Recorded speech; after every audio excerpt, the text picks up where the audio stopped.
Olá, sejam muito bem-vindos aqui ao programa Despertar da Consciência. Ao meu lado, Sebastião Camargo. Tudo bem, Sebastião? Agora melhor, com a presença do telespectador, aqui pela TV Mundo Maior, pela TVC e as demais afiliadas. Mais uma vez, a gratidão a Deus, ao Cristo, aos seus emissários, pela sua oportunidade de estudar. E o nosso estudo de hoje vai falar sobre padrões vibracionais.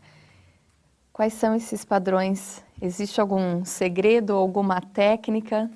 Nós terminamos falando dos princípios dinâmicos e psíquicos, no programa passado. Esses padrões vibracionais são os elementos que os criam.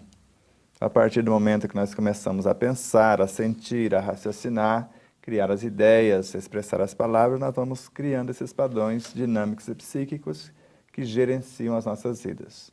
Então, nós vamos agora nos deter a eles, como eles são elaborados, a partir de que situações, para que nós possamos, depois na vida de relação, criá-los quando necessários, aperfeiçoá-los e ficar atentos para que não entrem no nosso campo vibracional padrões vibracionais que não gostaríamos de recepcionar. Esses padrões vibracionais ou essas vibrações é aquilo que a gente faz durante o Evangelho no lar, que nós aprendemos a fazer nas casas espíritas. É a mesma coisa, né? Vibrar por algo para que melhore, ou vibrar em agradecimento. É mais ou menos por aí. Quando nós entendemos que a energia é no estado dissociado, quando nós ativamos o modo de pensar, nós interagimos com esta energia ou a matéria dissociada, que nós chamamos de energia. E ao acelerar as partículas de um elétron, por exemplo, quando nós começamos a pensar em algo nobre, nós geramos os fótons. E esses fótons, eles são os elementos que transportam a bioenergia. Então, os padrões vibracionais são essas emanações de nossa consciência por meio dos pensamentos, trabalhando um sentimento qualquer, e o resultado desse pensar, desse sentir, dessa linguagem não verbalizada, ou pode ser até verbalizada lá pela oração, quando a gente chama de vibração, porque ela pode ser verbalizada ou não. Então, esse conteúdo, a essência disso é que seria esse estado vibracional. Porque nós temos a matéria nessas três frequências a matéria coagulada, a matéria dissociada, e a partir da aceleração dessa matéria dissociada, que nós chamamos de energia, nós vamos gerar esses elementos psíquicos, que nós chamamos de fótons, que são os responsáveis por carregar o nosso energismo, a bioenergia. E esse elemento que transporta essa bioenergia é o que nós chamamos dos padrões. Então, nós criamos uma ideia de bem ou de mal, ela estabelece um padrão vibracional pela sua frequência. E o resultado disso é o que nós chamamos da vibração. Eu vou enviar uma vibração de amor para alguém. Então, eu estabeleço que amor seria esse, um amor que liberta, um amor que aprisiona. Então, o padrão vai ter a qualidade libertadora ou aprisionadora. Quando eu crio situações para deixar o outro na dependência, para que eu possa me sentir fortalecido por ter o outro nas minhas mãos, é uma coisa. Agora, amar o outro sem que ele tenha a obrigação de vincular-se a mim, ou sem que ele tenha a obrigação de devolver, é outra coisa. Então, essas vibrações que nós fazemos no culto do Evangelho no lar, é para gerar estímulos em outras mentes, propiciando a paz, a harmonia em todo o orbe terrestre, pelo menos. Ou para pessoas diretamente, para seres ou várias situações, ou para nós mesmos. Por isso que o ideal, ao deitar ou ao amanhecer, é estabelecer que tipo de pensamento que eu gostaria de elaborar durante o meu dia, quando nos levantamos, quais as emoções, os sentimentos que eu gostaria de trabalhar, porque estabelecendo o que pensar, o que sentir, o que falar e o que agir, eu já tenho como policiar esse comportamento, para não permitir que padrões vibracionais não condizentes com aquilo que eu pretendo entrem na minha frequência, ou eu gere algo perturbador para o meio onde habito. Então, a vibração, ela vai acontecer e ela vai ser de acordo com aquilo que eu penso e que eu sinto. Exatamente. E a partir do momento que você estabelece o que pensar, o que sentir, você estabelece também parcerias, frequências. Se for algo negativo, ou melhor, se você for comentar a vida alheia, vai dar um tipo de padrão. Se você for fazer um elogio, a apontar benefícios, então você vai começar também a estabelecer outro tipo de padrão. É como se fosse a lei da atração. Como se fosse, não, É a lei exatamente. da atração. Eu aciono a lei de atração ou de repulsão a partir do que penso. Se o pensamento for numa frequência X, ele tem o poder de repulsar o que for contrário e atrair o semelhante. Então, tudo aquilo que eu presto atenção, eu começo já um processo de interação em permuta. A partir do momento que eu penso na saúde, o que for contrário a essa lei de harmonia, que é o que nós chamamos de saúde, é como se dispersasse ou desintegrasse aquela forma e começa a reorganização mediante o padrão saudável que eu estou pensando. Se a dor me visita, se eu paro por um momento e questiono a ela, que recado você veio me trazer? Se eu não compreender o recado dela, eu começo com padrões negativos, porque eu começo a me queixar, lamentar, achar culpados. Não, foi o alimento que eu comi, foi... Aí eu começo a gerar coisas deprimentes e acabo complicando a situação. Se ela chegou, que recado que ela me trouxe? Será que foi um pensamento mal organizado, uma palavra mal colocada, uma emoção desgovernada? O que pode ter gerado isso? E talvez nenhuma dessas coisas.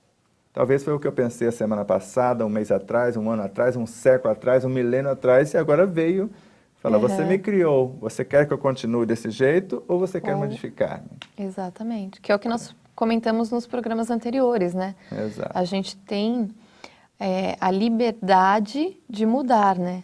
Basta querer. Exatamente. Sebastião, tem um trecho aqui que é do livro Força Soberana. Eu acho que ele também vai nos ajudar nesse estudo.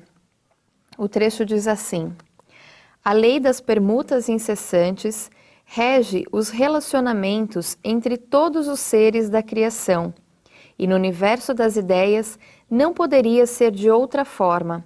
Assimilamos ideias alheias a todo instante, conforme a frequência de vida que escolhemos, e na maioria das vezes sem perceber. É muito sutil a infiltração de ideias alheias em nossa mente, e se não tivermos o cuidado suficiente, assimilamos-as pensando que são nossa criação e ainda mais, que são todas boas. Esse livro é de Mira Mesa, o capítulo 8, capítulo 28, página 177. Quando a gente fala página 177, é a parte do nosso livro. Do nosso livro, mas que tem esse trecho, né? Tem esse trecho. Exatamente. E mais da metade dele veio por Mira Mesa também, mas por nossa mão, pela mediunidade de parceria.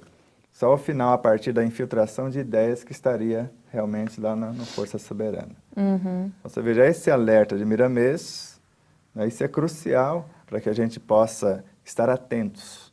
Então, o vigiar e orar de Jesus é muito atual. Mas vigiar o quê se eu não estabeleci que tipo de pensamento eu quero, que tipo de sentimento eu quero cultivar e etc. Agora, a partir do momento que se estabelece, que se elabora um programa para aquele instante, para aquele ambiente, para aquele dia, para aquele diálogo, que pode ser para qualquer situação. Você vai conversar com alguém, você precisa ficar atenta, porque a pessoa pode começar a se lamentar, se queixar, falar de alguém. E se você não tiver estabelecido o que você quer assimilar daquela conversa e ao mesmo tempo transferir para auxiliar a pessoa a sair daquela situação, você pode ficar com raiva da pessoa que ela vai se queixar e pode começar a criar padrões negativos, deprimentes, a ponto de quando você sair da conversa é como se você estivesse esgotada. E as pessoas não sabem por que se esgotam, falam que fica essa energia esgotada. Porque ela cria esses padrões e ela é obrigada pela lei a manter e nutrir, segundo a ministra veneranda em nosso lar. E às vezes são esses padrões, essas palavras deprimentes, esse assunto é que nos drenam essa energia, essa vitalidade. Às vezes o outro pode sair, às vezes a pessoa fala, o outro saiu fortalecido, porque ele já tinha esse energismo. Nós só abastecemos o universo dele. Só que agora nós criamos essa problemática no nosso também, porque entramos na conversa dele. Agora, além de ter doado parte do nosso patrimônio para alimentar as ideias deprimentes dele, agora temos as nossas, e ainda mais complexo. Uma vez criada a ideia negativa, ela dá origem a uma infinidade de ideias semelhantes. Eu costumo dizer, é como se fosse porquinhos da Índia, que você alimenta direitinho, eles vão replicando rapidamente. É verdade. E aí a pessoa fala, mas eu estou esgotado. Aí ela vai ouvir uma boa música, fazer uma boa leitura, vai lembrar que precisa ler um trecho do Evangelho, vai fazer uma oração. Aí ela recompõe porque ela muda o seu padrão vibracional, muda a frequência e começa de novo a reabastecer-se, porque ela tem em si essa fonte inesgotável. Só que a energia foi desviada para aquela espécie de filhos, de ideias, de seres que nós criamos e está sendo criado e multiplicado ao mesmo tempo. Então, por mais dolorosa que seja a situação, por maior que tenha sido a humilhação, a gente tem que vibrar para a gente mesmo também, né? Para que aquele sentimento se desfaça e no lugar dele venha a compreensão, o perdão, o amor, o respeito, para a gente não também usar essa energia, essa vibração ruim ao ponto de dividir com os outros, né? Exato. Diante de uma situação menos feliz, que nós não gostaríamos de ver acontecer, pelo menos imaginar duas coisas. Eu estou sendo testado para ver o que eu tenho para doar, para solucionar essa situação, ou eu não passei ainda por essa situação e preciso assimilar essa experiência. Se eu já tenho as informações do perdão, da tolerância, da compaixão, da ternura, da doçura, eu vou ofertar essa outra face, a face virtuosa, para recompor essa face viciosa e modificar aquela paisagem, aquele painel, aquela situação. Agora, se eu não tenho, se eu ainda não conheço, facilmente eu entro na conversa e sou mais um a falar.